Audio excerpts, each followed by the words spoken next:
and welcome to Mums at the Table. You are here with us. I'm Rachel. This is Shona, mum of 3. So where do you draw the line on kids' entertainment? And when I say entertainment, I guess we're talking screen time here because that is the majority of entertainment that's out there for our kids these days, you know, from a very young age. So, hold on, what are you talking? What they watch? Absolutely. Or how much they watch? All of the above. So what you let them watch, because there are so many shows out there that are not appropriate, but then I've got a friend who might think it's appropriate for her kid, and then when my kid's over there, there's all these, like, how do you draw the limits is probably a good question as well. Look, I don't know, and I'm still struggling with my young adults on what they watch and when they watch it, and, you know, watching at 2 o'clock in the morning and they've got to get up and go to work, and I'm like, guys, this is not really appropriate. I'm probably a Scrooge when it comes to screen time. Like, I'm pretty tight on that, so they do not have an electronic device of their own.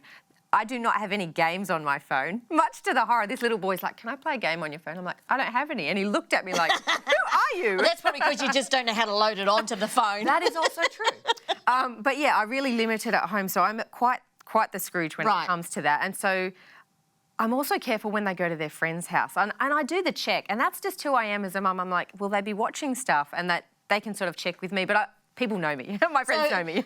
A question also is, we talk about entertainment. What about books? Are you careful about what they read when it comes to books as well? How far do you take it? That's a really good point. I have a daughter who I've had to stop reading a book as she crosses the road. I've had to ban her from reading because she would read 24/7. So you're absolutely right. But I don't have time to read every book out there. Yeah. So there's some books I don't know what she's reading. Yeah, and I suppose the same goes for television and music. You don't always know what your children are reading or watching or listening to. So I suppose for me, even though I'm not the best parent to judge this on, it came down to having the conversation with them about what's appropriate, what we believe in, what our ethos is. And why. And why are you watching and reading that or looking at it? That's the big question. Why can't we watch this? Why can't we go here and do that? And so, and explaining it only gets you so far. It doesn't appease your child. So sorry, also, nothing will. Also monkey see, monkey do, isn't it? It is monkey see. Yeah. And as adults, we're on the computer a lot for work, but they don't know it's for work. So there are, where do you draw the line when it comes to entertainment? Let us know on our Facebook page or on our website, mumsathetable.com. Hey, if you're just joining us or you're new to Mums at the Table, please like, share and subscribe and keep it locked right here. We're talking about constipation in babies, a topic that a lot of our mums in our closed Facebook group have been asking about poos and how regular and how often they should be pooing and the colours and all sorts of things. So what is standard for babies, I suppose, when it comes to opening their bowels? So when we talk about babies and poo, I like babies to poo. Every day would be great, every second day sometimes. And the real thing is that you need to get to know what is normal for your baby. Are they straining and going red in the face when they get to day 3, or are they happy and content at day 5? And if they're happy and content and feeding well, and the key thing for new bubs is, are they making lots of wee and having lots of urine coming through, then watch them and see how they go. If you're particularly concerned at that point, then I certainly wouldn't go down the path of any laxatives or anything like that right then. You could try things like an infant's probiotic supplement or some diluted prune juice or pear juice or those sorts of things. Amp up the fibre in your own diet and monitor for a happy baby. If you're breastfeeding. Yeah, that's exactly right. So if you're breastfeeding, make sure that you're eating enough fibre and the good stuff to make sure that baby is getting the good stuff from you. That's exactly right. Absolutely. And not use the chocolate and chips. Well, they're called sometimes foods. Okay. Now, I know with some toddlers, though, just getting them to go to the toilet, even though you might be in the process of toilet training, what are some ways that we can make sure our children use the facilities that are there for them? So babies and toddlers at this age generally tend to like to please and tend to like to work with you, but you need to find their currency and you need to find what is going to make them we've got to bribe them? Engaged.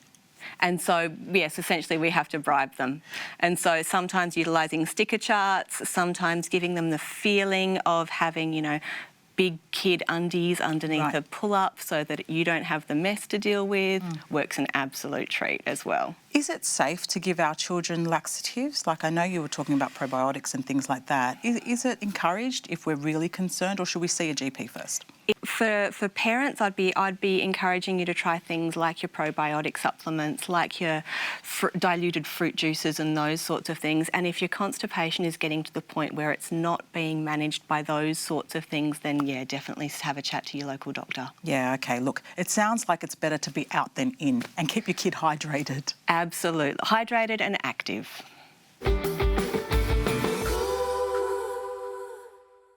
Hey, we're here with Amanda, our resident nutritionist and dietitian, and I'm very excited because she's got some great tips for us.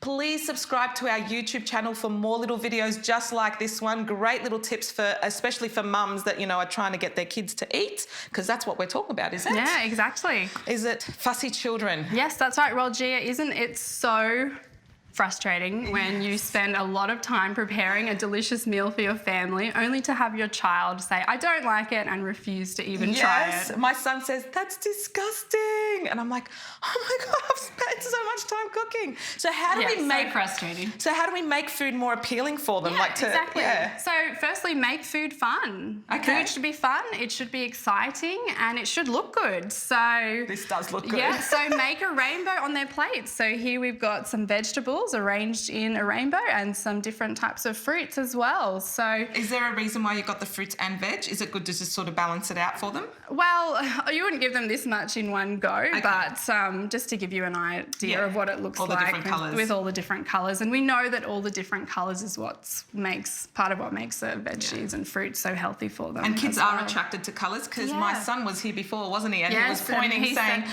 oh, I want this one and this one and this one. That's right, he was getting pretty hungry. Also, another thing you can do is to cut your fruit and veg or sandwiches into different shapes. So I've got some sandwiches here cut into stars and hearts and some different types I'm of going to show fruits you guys. as well. This looks awesome. Look at the little heart. That's awesome. Yep. And something else you can do that's quite fun is to have some healthy dips. So we've got some Greek yogurt and some hummus here. That's awesome, because then they can dip their fruit in Yeah, the yogurt. yeah. They can dip their veggies in the That's hummus. right. Sometimes they dip the fruit in the hummus too, so that's fine. Yeah, Whatever. that's fine. It just makes it fun, yeah, doesn't it? and my kids certainly love it, and they eat so much more than they normally would. My kids I love cutting apples for them, and they love dipping it in almond butter, just plain There almond you butter. go, another idea. And if your kids don't have enough, I think is it a seed? I just thought I'd ask you. An almond is a seed? nut. A nut. It's a nut. Okay, it's a nut. Yeah, Sorry, but lots of protein. I was trying to sneak it into my daughter's lunch a few weeks ago, and the teacher said, no, that's a nut. Okay, just saying. So what other things? Yeah, so something else you can do to get your kids more excited about food is to get them involved with the whole meal process. So take them grocery shopping with you.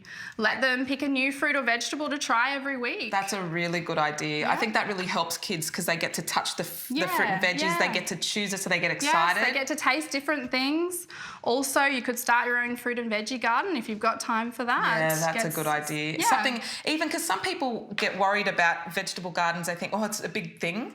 But I think it's good even just something small for them to start, like little pots in the house. Yeah, it gets them excited. They learn where their food comes from. Yeah, that's and also awesome. just get your kids involved with preparation as well. So getting the ingredients out of the fridge, doing the measuring, the mixing, setting the table, just getting them involved. You. I love these ideas. So if you need any more ideas, please, like I said, subscribe to YouTube. We'll see you next time. We'll see Amanda next time too. Great. See you later.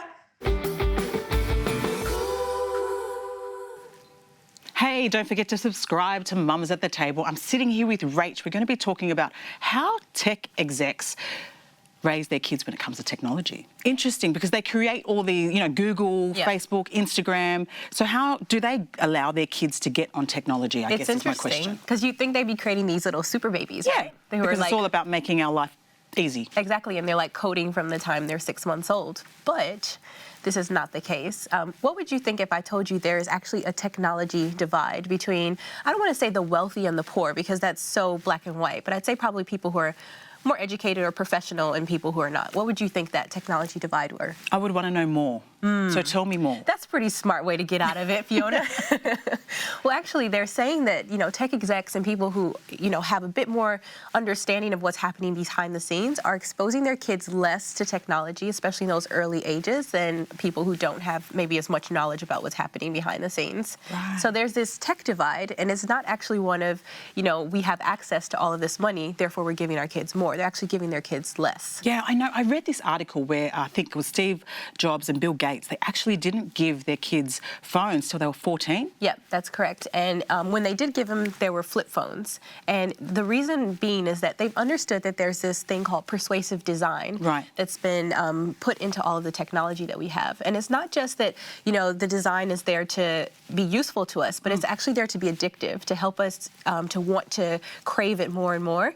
That's so true. That's so true, because I know when I first found out about Facebook as a stay-at-home mum, when I became a mum, I was on that phone all the time. The phone dropped on the baby and all sorts of things. So I know that it can be addictive. Yeah. So what is it doing to our kids? I mean, even more so, because they're still developing, and it's lighting up all of these sensors within their brain, and it's just making them crave it more and more. And we're seeing these dopamine responses where it's making the kids, it's giving them this pleasure, it's hitting their pleasure centers in their brain, and it's making them crave the technology more and more. So for these reasons, because they know what's happening behind the scenes, they're not giving their kids access to that technology. That's crazy. And I guess it makes me think, like, what else are they masterminding behind, creating these apps for us? I guess it does sound a bit sinister, I guess, when you think about it. But we can even see within, like, nanny contracts, they're telling the nannies that they are not allowed to expose Who, these the kids. tech experts? Yes, they're not allowed to expose the kids to TV or to phones. And I think if you think about nannies, some of them might want to be checking their phones, so they're making sure that that's not happening. Right. And what about the school that they send these kids to? Yeah, many of them going into Montessori's or to Waldorf, or places that are, low tech and more involved in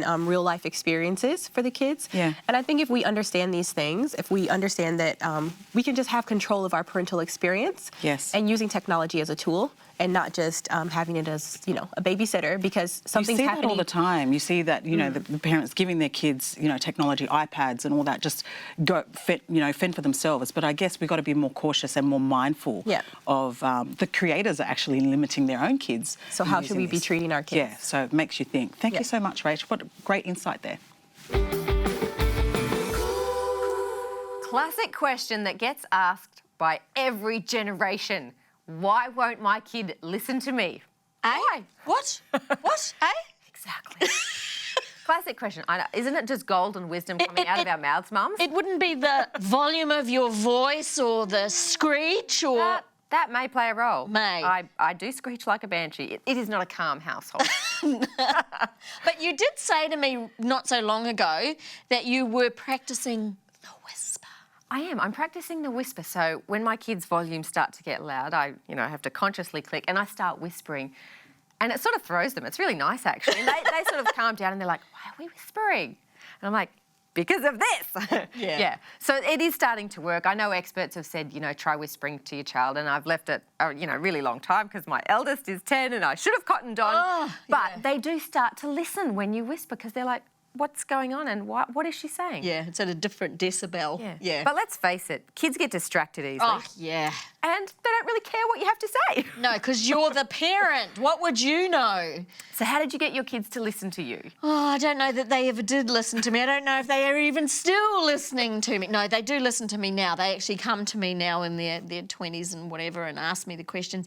But when they were little, I think I really had to make time to sit and I had to listen to them.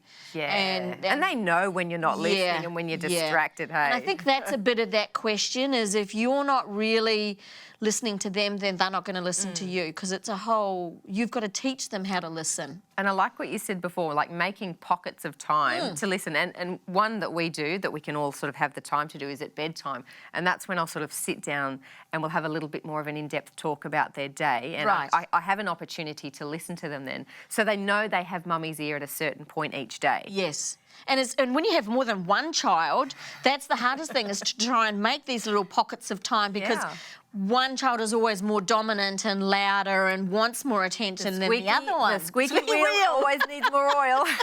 There's always one, eh? Yep, there is. But it can be a bit of a personality thing as well. Like, Oh, it could be an oldest child thing. Even my eldest is more inclined to listen. She's just tends to be more responsible. And my youngest is like, I'm sorry, who are you? And what would you have to say that would possibly interest me? That's her attitude. She sort of listens to herself a lot more. She has that internal voice that's stronger than mine. So I guess, is that why I'm yelling? Yeah. But the worst thing that I have to listen to is whinging. Oh, I hate it. Isn't that Absolutely awful? hate whinging. And that's when I switch off and I'm not listening to them because it's awful. Yeah, yeah. But I'm sure they think the same of us, that we whinge at them, you know, stop doing this, listen to me, you know, do that, you forget this all the time. So I can get why they stop listening. So I'm a what parent. would be your one tip for mums to make their children listen to them? I think at the end of the day, it's that pocket of time that you need to have with them. But that is all we've got time for. Jump onto our website where you can subscribe to our magazine and catch up on all the topics. We'll see you next time.